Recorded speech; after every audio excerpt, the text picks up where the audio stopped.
Marlène et Jean-Claude sommes très heureux de te présenter une émission très spéciale afin de comprendre les faits d'actualité. Merci pour ta fidélité. Merci effectivement pour ta fidélité. Elle est indispensable pour que nous puissions ensemble voguer et comprendre la vérité justement. Aujourd'hui, notre thème est Ève et Sarah. Notre référence biblique vient du livre de Genèse, chapitre 16. Genèse 16, les versets 1 à 4. Genèse 16, versets 1 à 4. Avant d'aborder le sujet, recherchons la présence de l'Éternel. Prions. Notre Seigneur et notre Dieu, nous voulons, une fois de plus, avancer dans la vérité. Nous voulons connaître et marcher selon la parole. Seigneur, si nous portons attention aux écrits, nous éviterons beaucoup de souffrances et de malheurs. Alors cet esprit vient nous éclairer, nous diriger. Nous avons prié au nom de Jésus et pour ta gloire éternelle. Amen. Ève et Sarah. Pourquoi ce titre?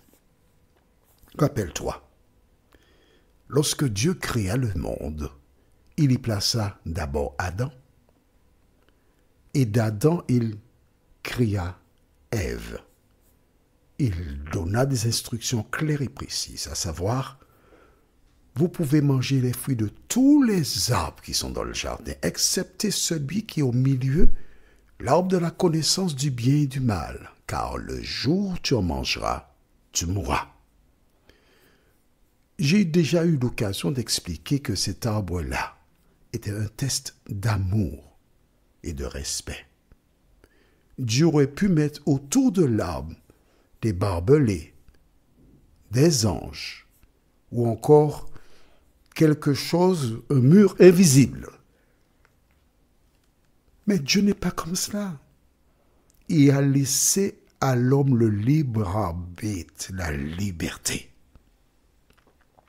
Ève entendit une voix l'appeler. Elle s'est dirigée vers l'arbre et elle vit un serpent qui mangeait allègrement du fruit et le serpent parlait tandis que les autres ne parlaient pas. Gagnée par cette révélation, elle écoute attentivement le serpent qui lui dit, écoute, c'est parce que je mange ce fruit que je parle. As-tu vu les autres parler? Allez. Mais elle est surprise, elle regarde. Et le serpent, en mangeant, il ne manque pas de démontrer que c'est bon ça, c'est agréable. Seulement, il y a des personnes qui ne savent pas ce qu'elles ratent, ces personnes-là. Et Ève, gagnée par toute cette lumière, elle prend le fruit, elle le mange. Et à partir de ce moment, le péché est entré dans le monde. Nous avons vu que Dieu, s'adressant à Abraham, lui a dit, tu auras une postérité. Le diable a entendu cela.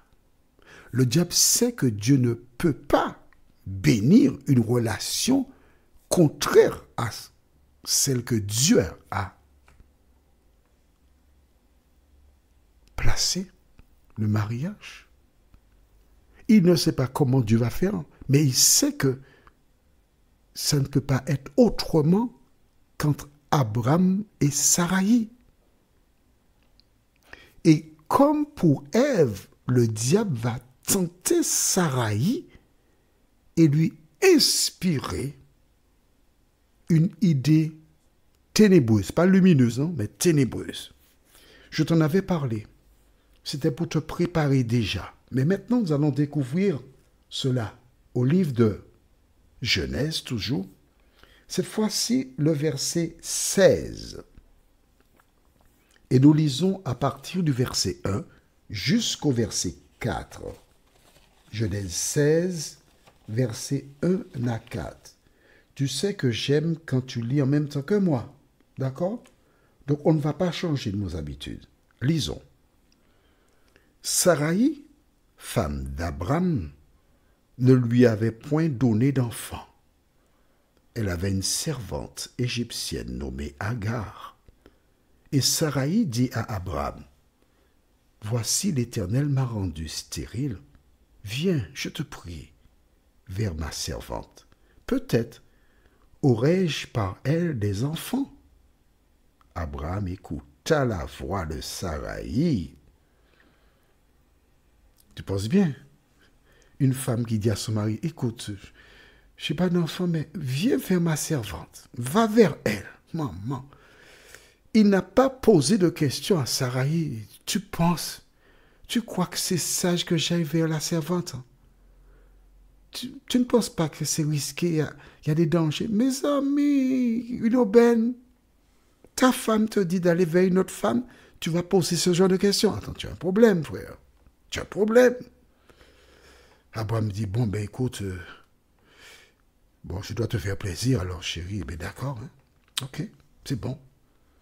C'est toi, c'est quand tu veux. Il ne lui restait qu'à lui dire, bon, ben écoute, ici Agar ne peut pas, tu vas choisir une autre femme. Ainsi de suite. Bon, que se passe-t-il?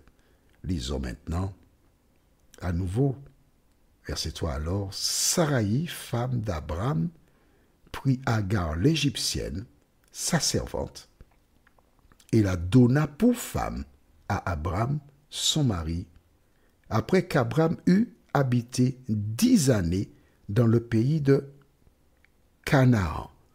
Il est parti à l'âge de 75 ans, donc là, Abraham a 85 ans. Pourquoi cette précision? C'est parce que Dieu voudrait te montrer que nous sommes à l'école de la patience. Il a dit, tu auras un enfant. 75 ans, 80, 81, 82, 83, 84. Saraï ne voit rien venir. Il dit, mon cher, va vers Agar. Il a 85 ans. Et que se passe-t-il? Nous lisons verset 4. Il alla vers Agar et elle devint enceinte. Quand elle se vit enceinte, elle regarda sa maîtresse avec mépris. C'est tout ce qui manquait. Quand Abraham a été vers Agar, Satan et ses anges commencèrent à frotter leurs mains. Aïe, aïe, aïe, aïe, aïe, aïe, aïe, aïe. Non, déjà, quand Saraï en parla à Abraham, Satan a frotté ses mains. Aïe, aïe, aïe. Pourvu qu'il aille, pourvu qu'il aille. Et quand ils ont vu, parce que Satan et ses anges, quand ils ont vu la manœuvre, ils ont dit, ah, très bien, pourvu qu'elle tombe enceinte, pourvu qu'elle tombe enceinte. Et patatras, elle est enceinte. Ah, Satan est content. Satan est content, pourquoi? Parce que Abraham a violé la loi de Dieu. Abraham a fait le contraire parce que Dieu n'a jamais donné ce procédé pour avoir un enfant. Il lui a dit, tu as une femme, tu auras une postérité. Attends. Parfois, nous sommes pressés. Parfois, certaines femmes qui sont pressées, elles ont besoin de se marier, elles embarquent n'importe quel SDF et elles s'accrochent à cette personne disant, ah, c'est lui parce que si je ne l'épouse pas, je resterai seul, je ne prendrai personne d'autre. Quand tu parles comme ça, est-ce que c'est le Saint-Esprit qui t'anime? Dis-moi. Est-ce le plan de Dieu? Tu fais exactement comme Saraï. Tu fais exactement comme Ève. Tu ne laisses pas Dieu agir dans ta vie. Tu as décidé, c'est moi qui parle. Et pourtant, Dieu a mieux que cela pour toi. Mais étant donné que tu as été aveuglé par le diable,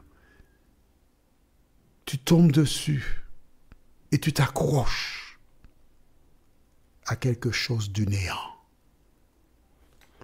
Aujourd'hui, beaucoup de personnes font comme Saraï.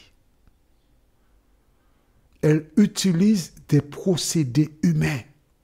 Mais toi qui découvres la parole, tu vois le résultat.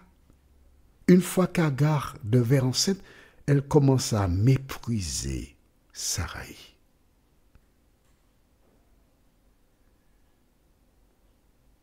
Le conseil que je voudrais te proposer est le suivant.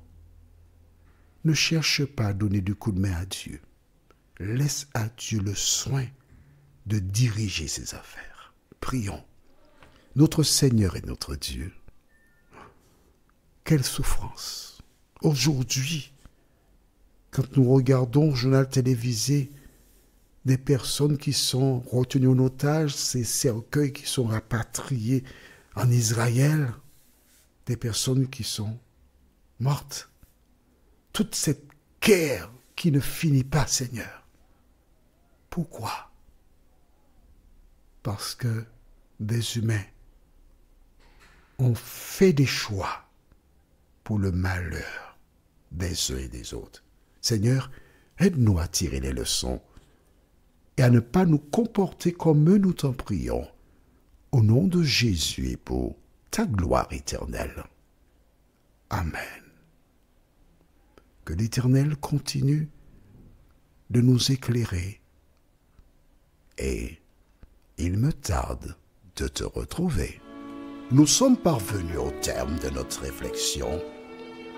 Si d'aventure tu as une question, il te suffit d'envoyer un message par le biais de WhatsApp au numéro suivant, plus 596 696 88 93 93.